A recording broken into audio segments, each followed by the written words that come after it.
원효 17화 요술공주 아유타와 백제 보험군 편입니다. 요술궁은 한 송이 목련처럼 단아했습니다. 멀리서 저녁 종소리가 들려왔고 은은한 꽃향기가 마음을 차분하게 만들어 주었습니다. 요술공주의 침소에는 등잔불이 두근거렸고 공주는 날아갈 듯한 옷차림으로 침대에 걸터앉아 손가락으로 뺨을 고이고 깊은 사유에 잠겨있는 듯 했습니다. 궁리의 안내로 원효가 문을 열고 들어서자 등잔불이 일시에 요동쳤습니다. 원효는 마치 제 집에 들어오듯 스스럼없이 침대에 올라가 가부좌를 틀었습니다. 젖은 윗옷을 벗은 원효의 상체는 잘 깎은 불상 같았습니다. 공주는 다소곳이 침대 모서리에 걸터앉아 몸을 옆으로 돌린 채 말이 없었습니다. 짧은 침묵이 흘렀고 원효가 가볍게 숨을 내쉬자 등잔불이 흔들리며 두 사람의 그림자가 잠시 출렁였습니다. 그림자가 다시 자리 잡자 원효가 먼저 공주를 보며 입을 열었습니다. 아유타 공주, 정말 보고 싶었소. 우리 전생에 헤어진 지 이게 얼마만이요? 모두가 다 내 불찰이요. 빈도도 산에서 처음 공주를 대면하는 순간 단번에 공주를 알아보지를 못했다오. 공주는 전생의 아유타 공주였소. 빈도는 가린다 정사의 뒷나가란 비구였죠. 여기서 잠깐 뒷나가가 누구인가? 작가는 소설에서 원효의 전생이라고 말하고 있습니다. 그 개연성으로 당나라에서 원효를 분향지 진나라고 불렀기 때문입니다. 원효가 쓴 금강산매경에 보살이 쓴 책에만 붙이는 존칭인 론이라는 존칭을 붙인 것과 진나가 환생하지 않으면 금강산매경론을 쓸 수 없다고 당나라 고성대덕들이 인정했기 때문입니다. 왜냐하면 당나라 인명학의 대가인 현장, 서유기에 나오는 삼장법사를 말합니다. 현장의 잘못 쓴 것을 원효가 지적 보완했기 때문입니다. 나중에 뒤편에 금강산매론 편에서 자세히 설명하겠습니다. 이 대목은 아주 요술공주 아유타는 이제야 뭔가 어머니 풀린다는 듯한 표정을 지으며 원효를 바라보았습니다. 내 눈을 똑똑히 보시오 공주. 그럼 우리의 전생이 보일 것이요. 요술공주 아유타는 고개를 들어 원효와 눈을 맞추는 순간 환한 전생이 보였습니다. 공주, 날 원망 많이 했지요. 전생에 날 기다리다가 쓸쓸히 세상을 떠났으니 부왕인 칸타 왕께서 우리의 결혼을 조건으로 요구한 견정을 짓는 데는 너무나 길고 긴 시간이 필요했어. 다 빈도의 무능함 때문이요. 하지만 이제 공주에게 한 약속을 지키기 위해 아미타 부처님의 윤혼을 받아 나 여기 왔소이다 공주. 요술공주 아유타의 머릿속이 순간 불을 밝히듯 환해져 일시에 전생의 모습들이 보이기 시작했습니다.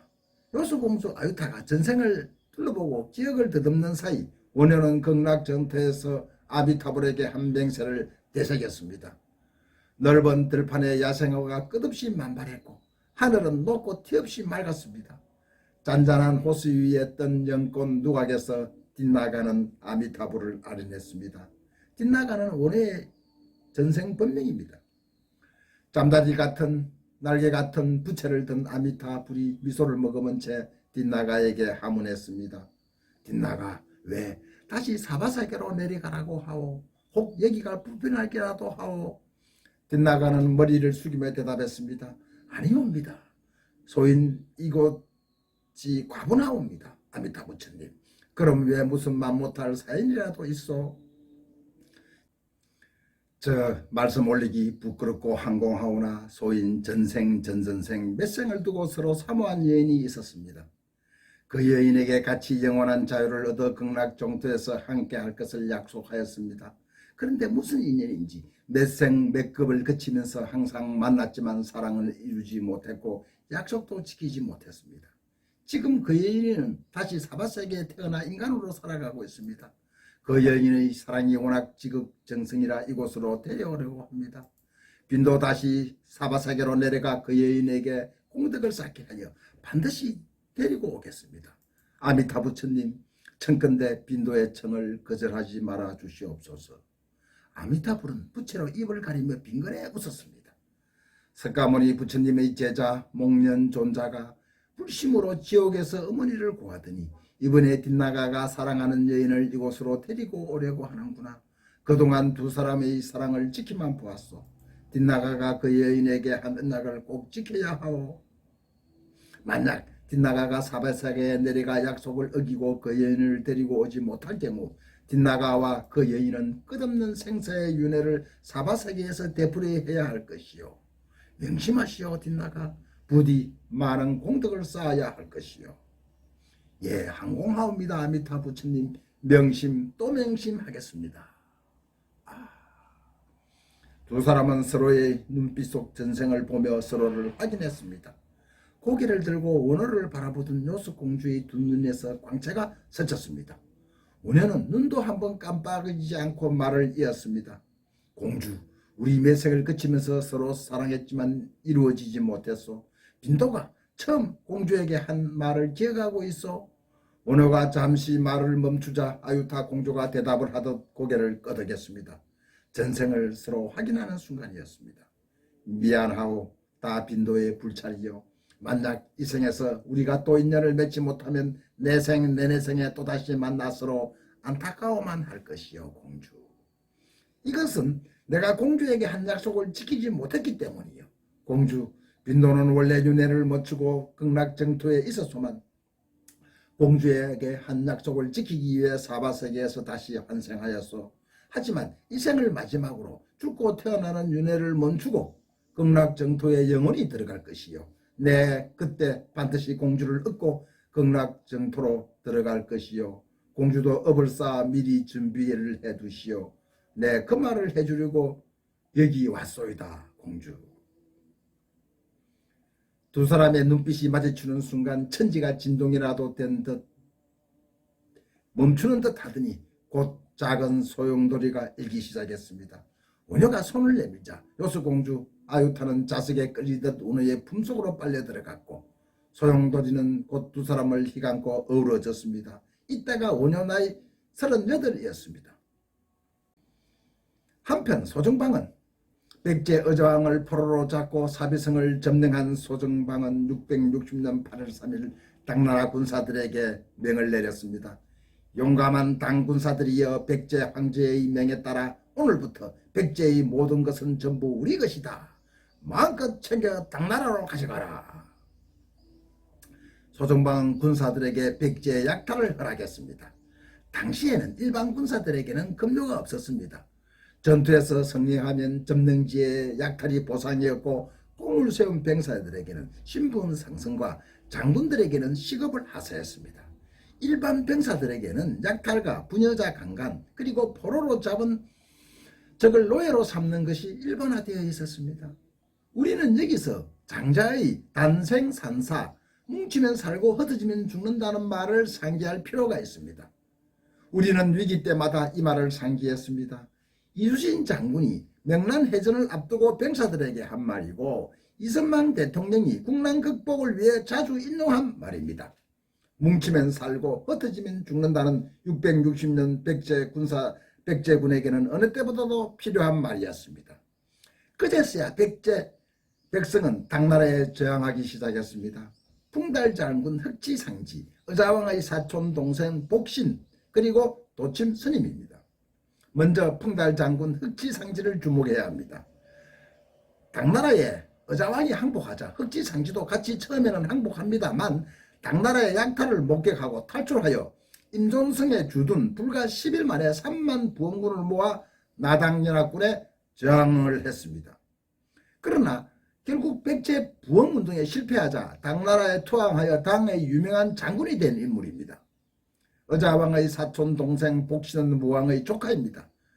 복신은 도침스님과 주류성을 근거지로 부흥운동을 했고 바다 건너 외로 건너가 외에 머물고 있던 의자왕의 아들 부녀풍을 옹립하여 외에 원병을 데리고 와 신라군에 저항하였습니다만 나중에 부원군 간의 반목으로 복신은 도침스님을 죽이고 부녀품에게 죽음을 당합니다.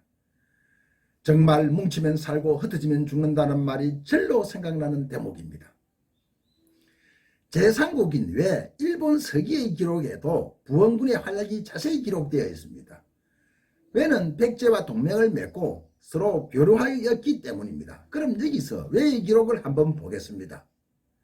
백제 부원군의 반격이 시작되자 소정방은 의자왕을 비롯하여 태자 부여호, 왕자 부여운과 관료 63명과 백성 1만 2천 명을 포로로 잡고 서둘러 땅으로 돌아갔다.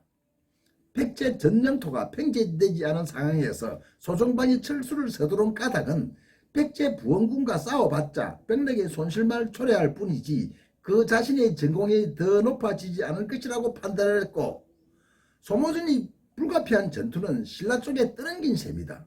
또한 준비가 되지 않은 상태에서 고구려 군의 참전을 두려워했다. 10월 9일 무열왕은 태자 김범빈과 함께 군사들을 거느리고 부원군의 거점 중 하나인 이래성, 충남 논산에 있는 성을 말합니다. 이래성을 공략했다. 이래성은 9일 만에 함락됐다. 이래성 함락의 소식을 들은 부원군의 성 20여 개가 대거 항복했고 신라군의 우세로 돌아섰다. 10월 3일 무열왕은 사비성 남쪽에 주둔한 백제 부원군을 공격했다. 7일 만에 백제 부원군 복신은 2200명이 전사하고 나머지는 뿔뿔이 흩어져 버렸다. 사비성 공격에 실패한 복신은 흑지상제가 지키던 인종성으로 항락했다. 복신은 외국에 사신을 급파하여 구원군을 요청했다. 그러나 처음에는 외에서는 쉽게 구원병을 보내지 않았던 것으로 추정합니다. 물론 외국에서도 전황을 자세히 분석해 구원병을 보낼지 말지를 결정해야 하니까요. 그래서 더욱 일본 서기에는 백제 부원군의 전황이 객관적으로 기록되어 있다고 작가는 봅니다. 외나라 제명천왕은 구원군 2만 7천에 배 400척을 1차로 급파했다. 이상 일본 서기의 기록입니다. 외나라 제명천왕이 즉위할 때 백제 의자왕은 150명에 달하는 대규모 사절을 보내서 축하했다고 일본 서기에 기록되어 있습니다. 전쟁은 점점 장기전으로 돌입했고 동북아는 외까지 참전하여 완전 국제전 양상으로 돌입하고 있었고, 고구려도 나당전장에 참전을 준비한다는 정보를 입수한 당나라는 지금의 공주에 웅진도독부를 설치, 병력의 일부만 남기고 고구려를 침공할 준비를 하기 시작했습니다. 해가 바뀌고 661년 이제 신라는 백제 부원군과 늦게 합류한 외까지 상대해야 하는 공경에 빠졌습니다. 동서고금을 통해 전쟁은 항상 위정자들의 야심이나 욕망으로 시작했지만 그 피해는 고스란히 백성이 지는 것 아닙니까? 백제 유민과 신라 백성의 삶은 차마 입에 담을 수 없었습니다. 그럼 18화에서 원효가 어떻게 천민을 구제하고 보살행으로 백성을 하나로 화합하는지 한번 보겠습니다. 그럼 원효의 대성기신론 소에서 보살행을 어떻게 정의했는지 한번 보겠습니다. 진리의 신신과 자발적인 팔심으로 원대한 이상을 가지고 현실의 모든 고통을 헤쳐내가는 사람이 보살이다. 자비와의 실천과 미래의 원력에 의하여 꾸준한 실천적 생활을 보살행위라고 한다고 정의했습니다. 감사합니다. 18화 원효의 보살행을 기대하십시오.